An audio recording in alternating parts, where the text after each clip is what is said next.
Hi guys, and welcome back to the Lazy Girl's Kitchen. If you are new, I'm Maggie, and welcome.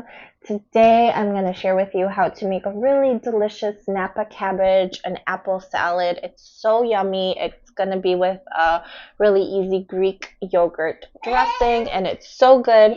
So excited to share it with you. Can you hear Gabe? He's excited too.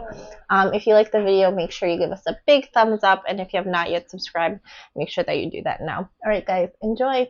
Bye. You know the drama is never